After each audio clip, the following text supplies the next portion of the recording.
pada beribu-ribu tahun yang lalu, tanah Parayangan dipimpin oleh seorang raja dan seorang ratu yang hanya mempunyai seorang putri.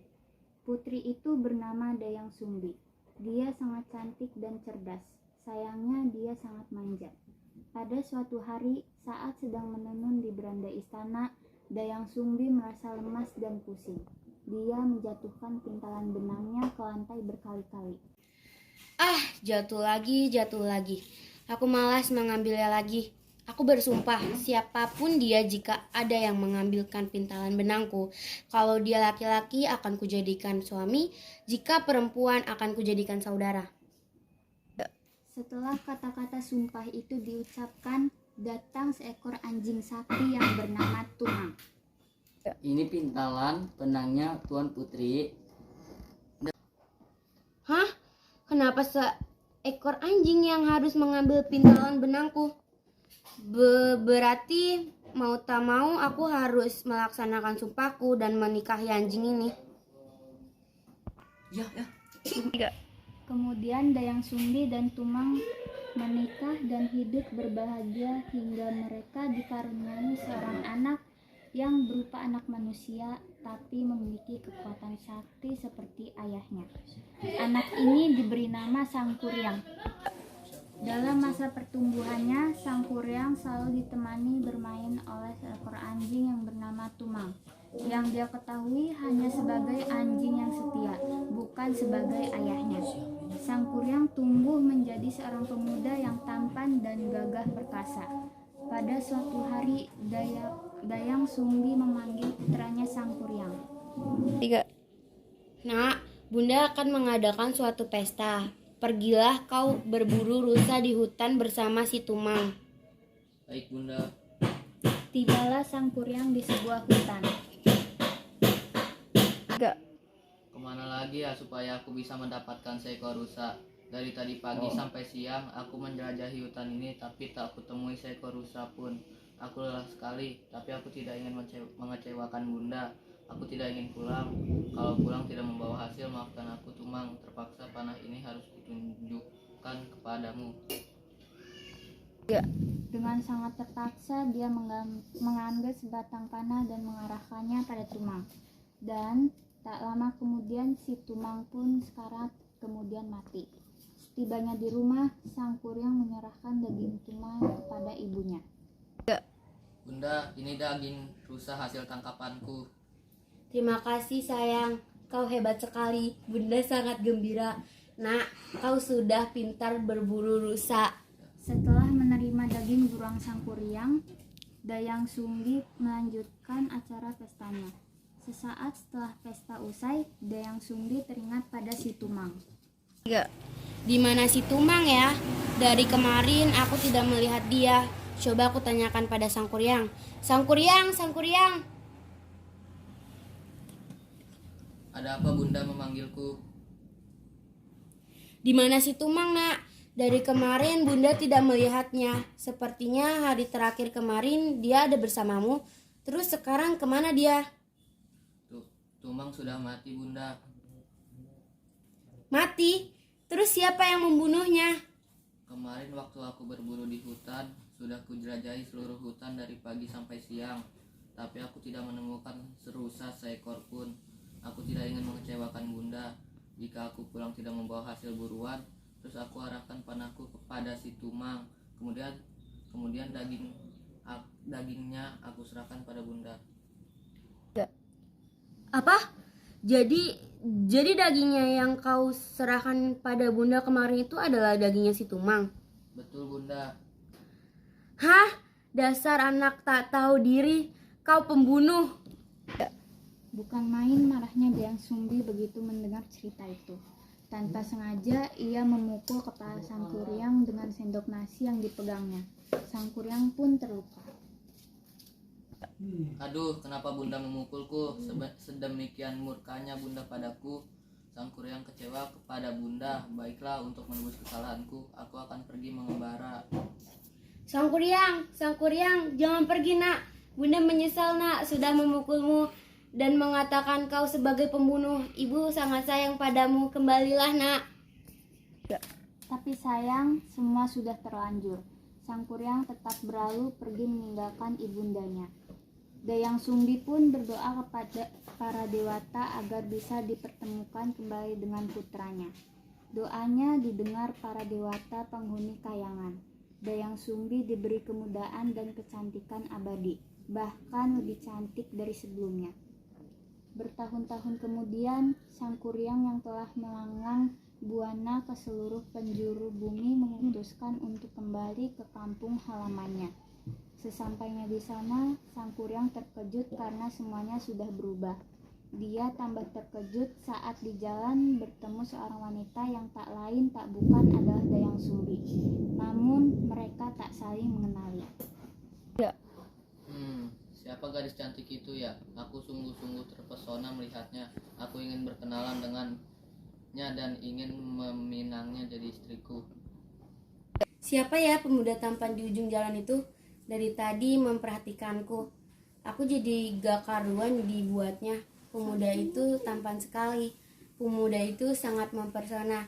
Aku mau jadi istrinya jika dia mau melamarku untuk jadi istrinya. Hai, kau cantik sekali. Aku sangat terpesona dibuatnya. Aku ingin sekali melamarmu. Maukah kau jadi istriku? Iya ya, tentu saja aku bersedia. Aku bersedia jadi istrimu. Kau tampan sekali. Pada suatu hari, Sang Kuryang minta pamit untuk berburu. Ia minta tolong Dayang Sumbi untuk merapikan ikat kepalanya. Dinda, aku mau pergi berburu ke hutan. Tolong rapikan ikat kepalaku ya. Iya Kanda. Kanda, di kepalamu seperti ada bekas luka. Luka karena apa Kanda? Iya betul Dinda, bekas luka di kepalaku ini karena dulu pernah dipukul ibuku. Ibuku sangat marah sekali pada waktu itu. Setelah kejadian itu, kemudian aku pergi, kutinggalkan ibuku sendiri. Oh, jadi dia anakku Sang Kuryang yang dulu merantau kini telah kembali berada di hadapanku dan wajahnya pun juga ternyata mirip sekali dengan anakku Sang Kuryang. Duh, gimana ini? Pemuda tampan yang akan menjadi calon suamiku adalah putraku sendiri. Aku hampir menikahi putraku sendiri. Aku harus menggagalkan proses peminanganku nanti.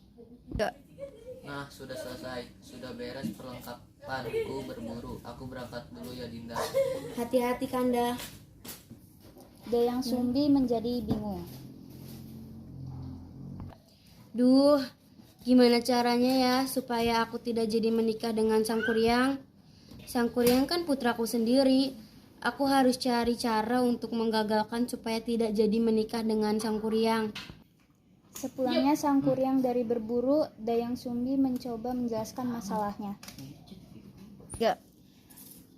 Sang Kuryang, kau adalah putraku nak, yang waktu dulu telah melukai kepalamu itu adalah aku.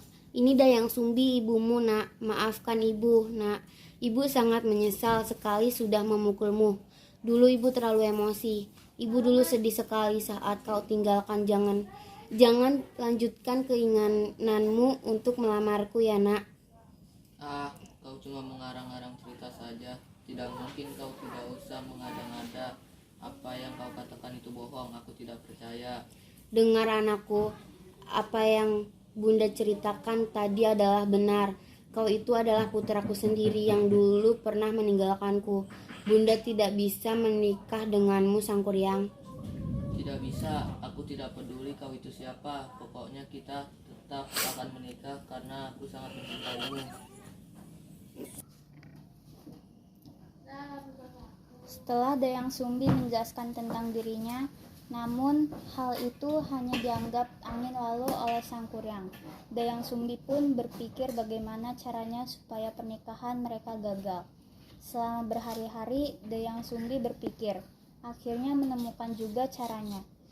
Dia akhirnya memutuskan untuk mengajukan syarat perkawinan yang tak mungkin dikabulkan oleh Sang Kuryang. Dia pun menemui Sang Kuryang. Wahai calon suamiku, Sang Kuryang, apakah kamu tetap ingin menikahi aku? Tentu saja Dayang Sumbi, calon istriku yang cantik. Kalau begitu, Aku hendak mengajukan 2 syarat jika kamu tetap ingin menikahiku. Apa syaratnya? Aku ingin kau membuat bendungan untuk membuat sungai Citarum dan membuat sebuah perahu untuk menyeberanginya. Kedua syarat itu harus sudah jadi sebelum fajar menyingsing. Baik, aku akan penuhi syaratmu.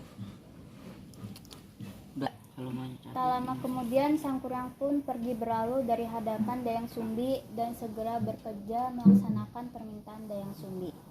Tak lupa dia juga menggunakan kekuatan yang dia dapat dari ayahnya untuk memanggil jin-jin dan membantunya. Dengan lumpur dan tanah, mereka membendung air dari sungai dan mata air. Beberapa saat sebelum fajar, Sang Kuryang menebang sebatang pohon besar untuk membuat sebuah perahu. Duh, gimana ini? Bendungan dan perahu Sang Kuryang sebentar lagi akan segera jadi. Aku harus cari cara menggagalkan pekerjaan Sang Kuryang. Ketika Dayang Sumbi melihat bahwa Sang Kuryang hampir menyelesaikan pekerjaannya, dia berdoa pada dewa-dewa untuk merintangi pekerjaan anaknya dan mempercepat datangnya pagi. Wahai ibu-ibu, bangun, bangun. Hari sudah menjelang pagi. Bangun, bangun.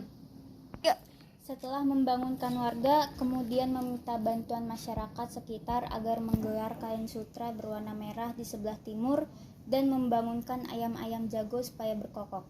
Suasana malam pun berubah menjadi suasana fajar. Ayam jantan sudah mulai berkokok dan awan-awan mulai terlihat kemerah-merahan. Tanda fajar telah menyingsing. Tak biasanya matahari terbit lebih cepat dari biasanya. Ini pasti tipuan Dayang Sumbi. Kukutuk kau Dayang Sumbi. Sang Kuryang pun menghentikan pekerjaannya karena merasa telah gagal memenuhi syarat Dayang Sumbi. Dengan sangat marah dan kesal, dia mengutuk Dayang Sumbi kemudian merusak bendungan yang telah dibuatnya sendiri. Dan desa-desa pun tenggelam karena air bendungan. Lalu Sang Kuryang pun menendang perahu buatannya sendiri yang hampir jadi ke tengah hutan hingga perahu itu berada dalam keadaan terbalik dan membentuk gunung Tangkuban Perahu.